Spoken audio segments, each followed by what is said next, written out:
April 1, 1945. Dear Mom, well, my dear, it seems I have sort of been neglecting you, but I do have a darn good excuse. I have been doing quite a lot of traveling since my departure from the United Kingdom.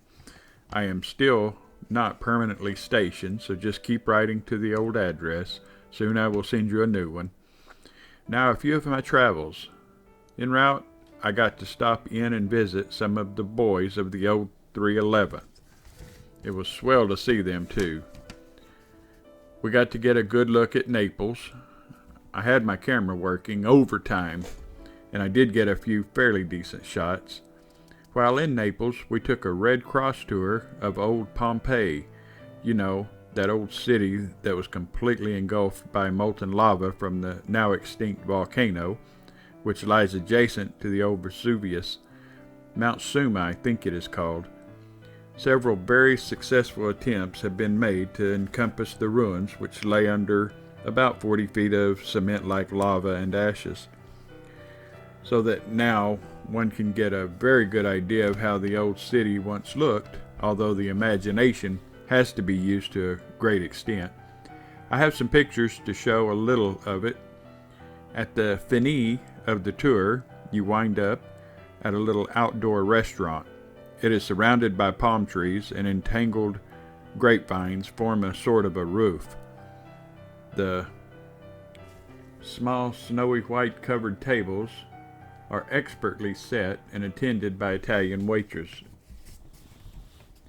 As you leave this eatery, you are attacked by swarms of street vendors, most of whom are small kids, selling souvenirs and trinkets worthless to you and I, but priceless according to the young salesman.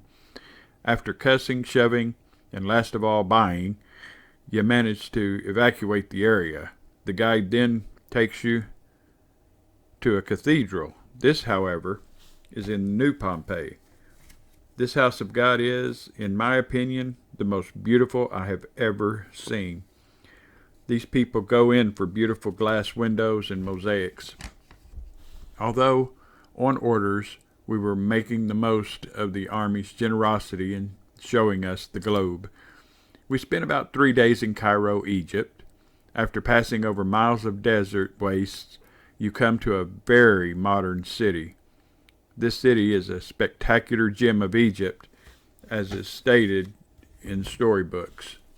After leaving our baggage and picking up a little food and sleep, we were off to see what was to be seen, namely the Great Pyramids and the Sphinx.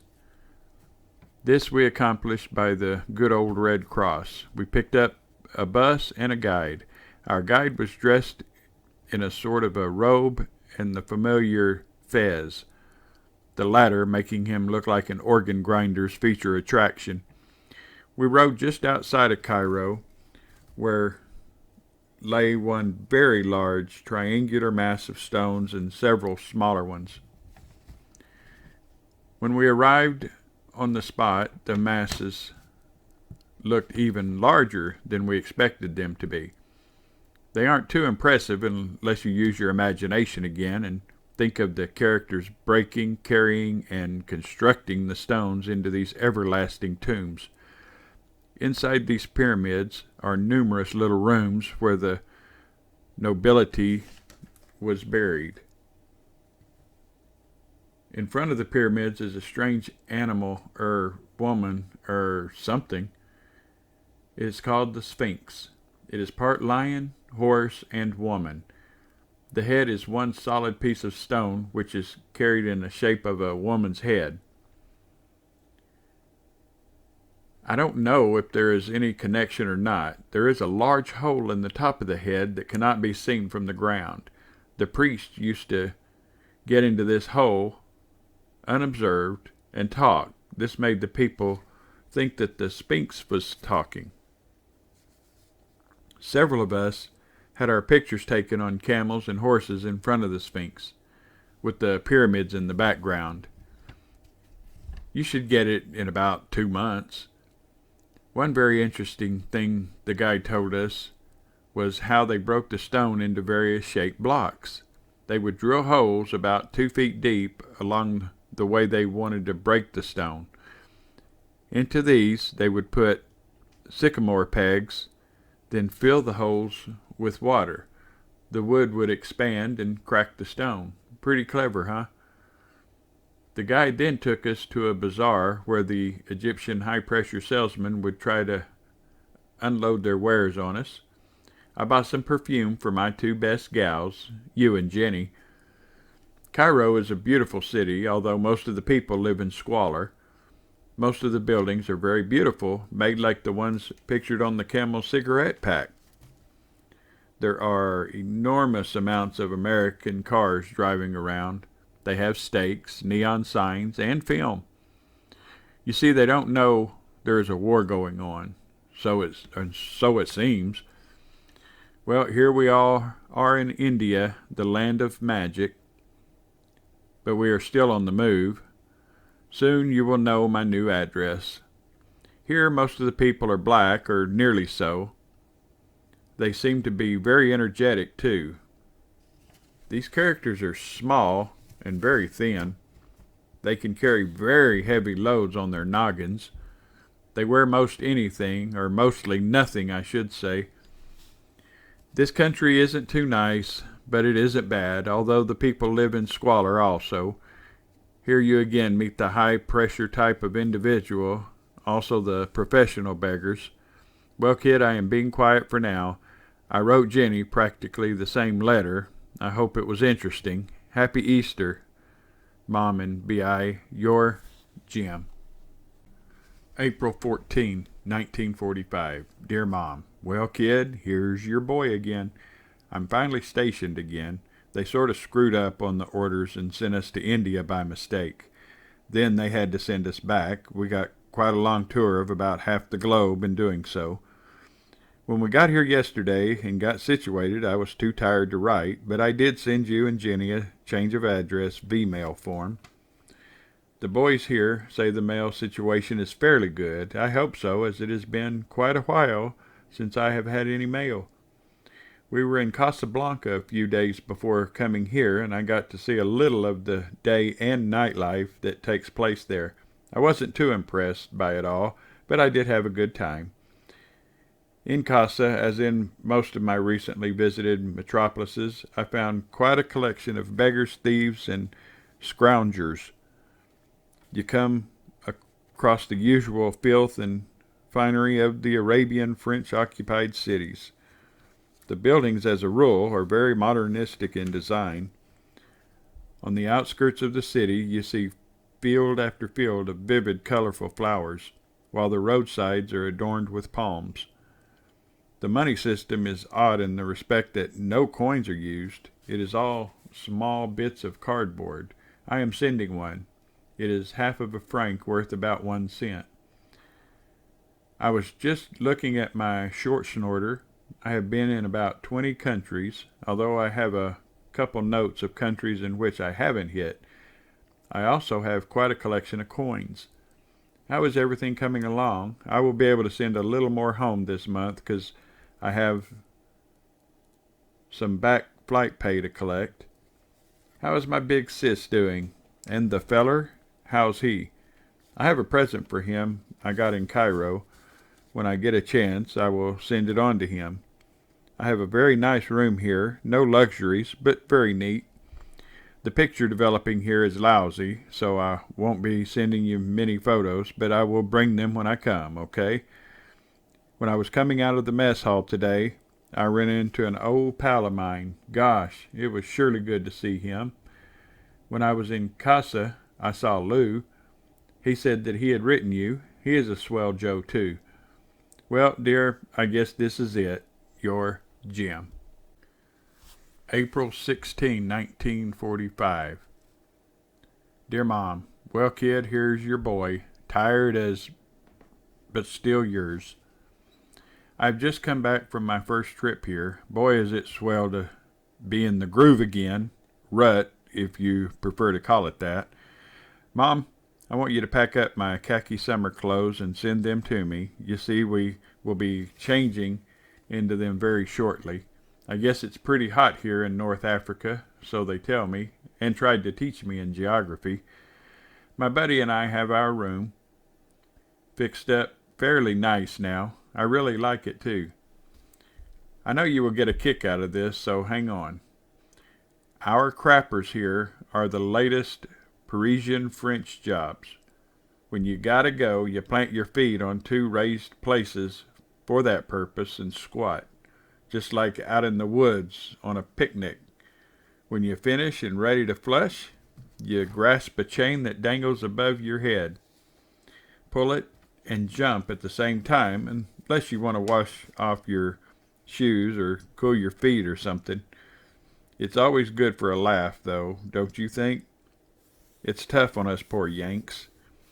I was down to the dispensary getting some shots again. I have one to go yet. It isn't bad now, though. You see, they have a hole worn in my arm, and they don't have to punch anymore.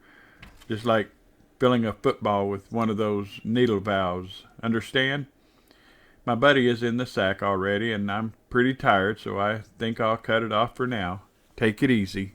Your Jim. April 18, 1945. Dear Mom, haven't much to say, but am attempting to drop you several hearty lines from Algeria. I've got a trip tonight and won't get much sleep, but I'm scratching you off some before I doze off. Some of the boys have received mail. One got a letter from his wife's home in Georgia in about 4 days.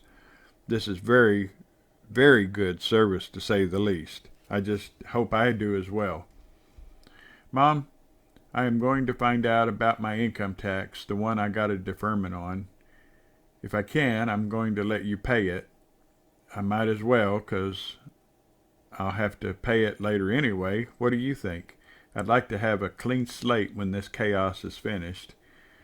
I'm figuring on sending about $250 home besides the allotment this month. That is good, isn't it? Don't worry. I'm saving enough for my personal needs. They are having a dance here tonight. I would like to go, but I have to fly. Oh well, there will be others, I hope. I saw a movie last night. It was called Experience Perilous. Boy, was it deep. Wow. I'm going to take another physical for my promotion and put my papers in here. I'll be a Louis yet, I hope. My roommate has a radio, but we are getting it fixed. It will be good to get some music again. Boy, I really like this field. It is nice. It used to be the French Randolph Field, so you can imagine how it is. Well, take it easy now. Your Jim. April 22, 1945. Dear Mom, well, I just got back from another trip. Am very tired, but have just about enough NRG to kick through with a letter. I was in Naples the other night, and I went to a concert in the Allied Soldiers Theater there. It was given by the Mediterranean Symphonic Orchestra. There was about 70 or so in it. A sergeant who had gone to several conservatories of music was the guest conductor. Boy, they were darn good, too. The next night, I went down to the Red Cross Officers Club and saw the movie Saratoga Trunk with Ingrid Bergman and Gary Cooper. It was pretty good, but the darn sound was bad, and that spoiled the picture. My pilot and I stopped in a little shop and got a character drawn of us. It was a funny sketch that makes your outstanding features more outstanding. I am sending it to you. You'll get a kick out of it. Last night I took in the officers' dance here on post. I didn't dance one dance, though. They had a lousy frog band. Most of the girls were escorted, and since I don't know any of these guys too well yet, I didn't fool around with their women. They don't impress me much either. I'm hard to please. Take Jenny, for instance. You can't find 'em like her very often, and definitely not over here. We're having wonderful weather here now. It is getting hot, but I like it. I wish we would go into suntan soon, darn it. Well, I guess this is it for now. Your Jim. P.S. Just got back from getting another shot in the arm. Now a pincushion and I have something in common. April 26, 1945. Dear Mom, well, dear, today I received 3 letters. My first since the first part of March. Gee, it seems swell to be in the know again. Your letter only took 7 days, too. Pretty good, huh? Well, that's about the way it will be from now on. I took a physical exam the other day and filled out a slew of papers for my promotion. I guess we will meet a board next week. Maybe I'll just get that gold bar yet. Gee, I'm glad that you are going to have a little fun for a change. You really and truly deserve that trip to our state capital. Yep, Mom, I know Lou's address. I've seen him, thanks. In fact, I got a letter from him today, too. My roommate got his radio fixed. We now have music. It is a great morale raiser, and with the letters and everything, I'm feeling in good spirits. I got a wonderful letter from Virginia. They had a dance here last night, but I just got back from a trip about when it was finished. Oh well, I know I didn't miss much. They have a swell beach near here. I guess I will go someday when I can. Some of the fellas have gone and said it was nice. Today I had about half decided to go, but we have a fairly stiff wind blowing sand around, so I changed my mind. Tell everyone I said hi. Give Sis a big hug and kiss for me. Love, Jim. April 28, 1945. Dear Mom, well, kid, did you have a good time in our capital? Tell the old boy about it, huh? I'll bet my sis really enjoyed herself, too. I'm sitting in my room, listening to the Saturday evening programs at present. I have the hit parade on full blast. It seems like old times. Except I'm here by myself. There is a dance tonight, but I think I'll write and listen. I don't like these dances at all, so I think I'll have more fun here, don't you? Boy, I surely like this bass. The one drawback is the fact that we bathe in salt water. It isn't too bad, though. When I was in England, a German bomber strafed our field and was shot down in the process. I managed to get a big piece of German parachute silk. One of these days, I will send it home. I also have a German sign that I picked up in a barracks in France. I will send that too, I guess. Say, kid, the war is doing fine. I'm pretty far from it now, though. This I know makes you feel better. I would like to be doing something connected more directly with the war, like we used to. But I guess we are still doing our part, at least I hope so. What do you think of our new chief, President Truman, I mean? I don't know much about him. I guess he'll do, huh? Some of our boys are going to transition school to check out as first pilots. I'll probably be flying co-pilot the rest of my time over here. I know I can fly the plane, but one has to prove it to the big boys. Someday my chance will come, I hope. I draw the same pay as most, more than some. It's just the idea of the thing. That's what no transition in the States does for you, though. No, I'm not bitter. I'm just filling up this page. Well, I guess this is it for now. Your Jim.